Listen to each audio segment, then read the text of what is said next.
honorable delegates, heads of state, leaders of nations, distinguished representatives of peoples great and small. I greet you not as a career diplomat, nor as a man bred for banquet halls and handshakes. I do not come to you speaking the rehearsed language of polished politics. I come to you as a soldier of my people, as a guardian of a wounded land, as a son of a continent that has carried the cross of the world, yet has never worn its crown.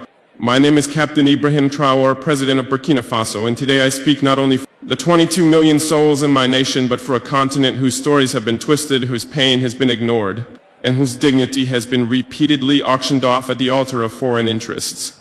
Africa is not Tobago. Africa is not a battlefield. Africa is not your experiment, your puppet, your warehouse of raw materials. Africa is rising not to kneel but to stand. And today I say before this great assembly of nations, Africa will not kneel. One on the false generosity of global politics. For decades you have sent us aid with one hand while extracting our lifeblood with the other.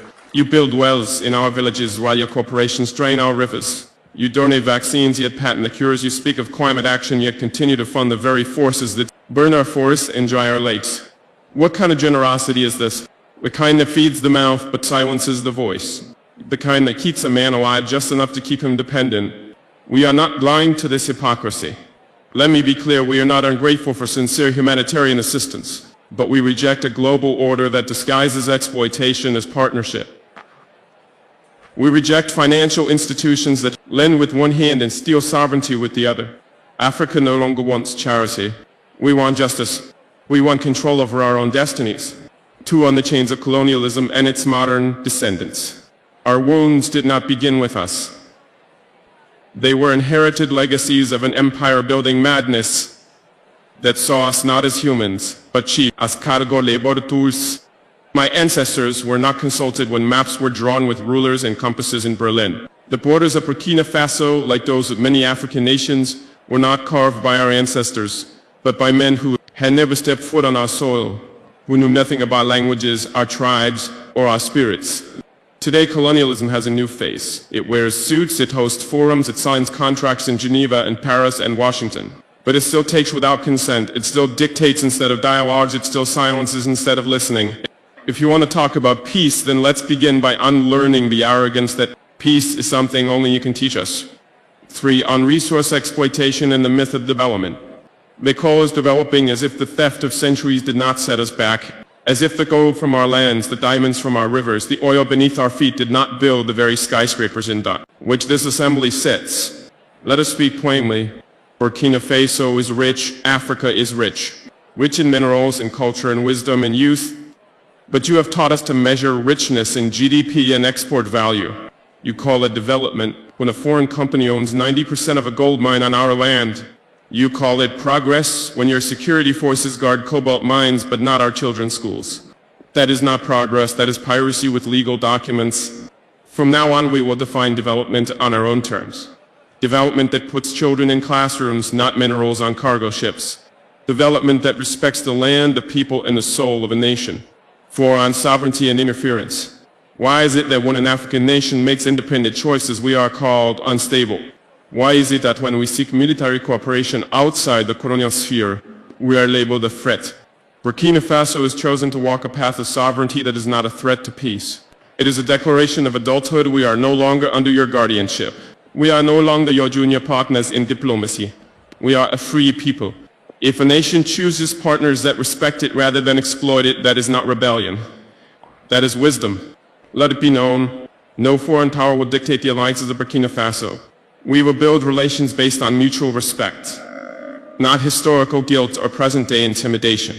5. On terrorism and manufacture wars. You ask why there is violence in the Sahel. You ask why our youth take up arms. But you do not ask who benefits when our mines are guarded by private mercenaries, while our villages are left vulnerable. You do not ask how weapons arrive in deserts that produce no steel. You do not ask why peacekeeping never seems to end the war. The truth is, many of the so-called solutions to African security problems are merely business models. Endless conflict has become a market, and African suffering has become a subscription-based service. Burkina Faso has decided to break that cycle. We will fight terror, but not with dependency. We will secure our nation not with foreign dictates, but with national dignity. 6 are migration and human dignity. We do not want our youth drowning in the Mediterranean. We do not want our brightest minds fleeing the countries that once called us savages. We do not want remittances. We want reasons for our people to stay. Why do our youth flee? Not because we lack beauty, but because we are made to lack opportunity. Not because we hate our land, but because our land is treated as someone else's property. Migration is not a crisis, it is a symptom of wars we did not start, of loans we did not need, of a world order that tells our youth their only value lies outside their own homes. The solution is not border fences. The solution is justice for 7 on Africa's place in the world. Africa is not a mistake to be fixed. Africa is not a failed continent. Africa is the womb of the world, the cradle of civilization, the keeper of tomorrow's hope. We have been made invisible in global decisions that affect us deeply. At the UN Security Council, Africa with 54 sovereign nations has no permanent seat. What justice is this? You call it balance? We call it betrayal. You speak of democracy, yet uphold a global structure where the powerful few veto the dreams of the many. We will no longer whisper in rooms where we deserve to speak with full voice. Aid on faith and spiritual dignity. We are a spiritual people. Before your cathedrals, our ancestors sang to the sky. Before your missionaries, we knew the language of the rivers and the laws of the sacred forest. Christianity came, Islam came, and we received them not as slaves but as seekers.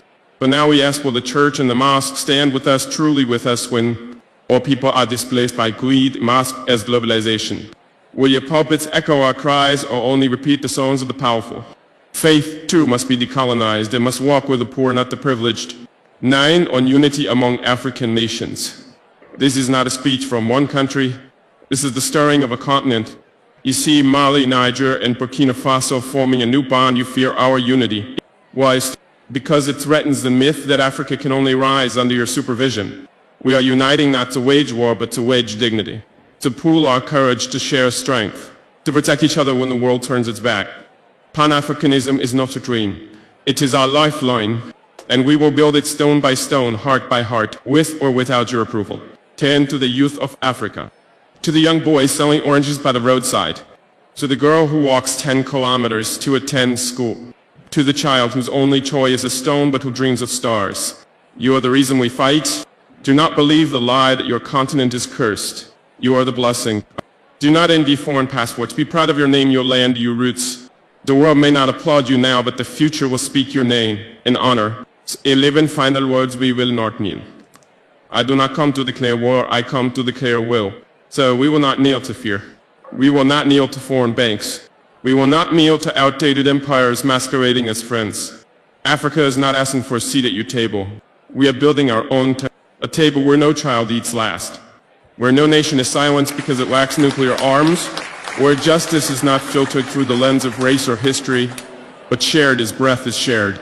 This is our vision and this is our vow. Let the world hear it today and always. Africa will not kneel. Thank you.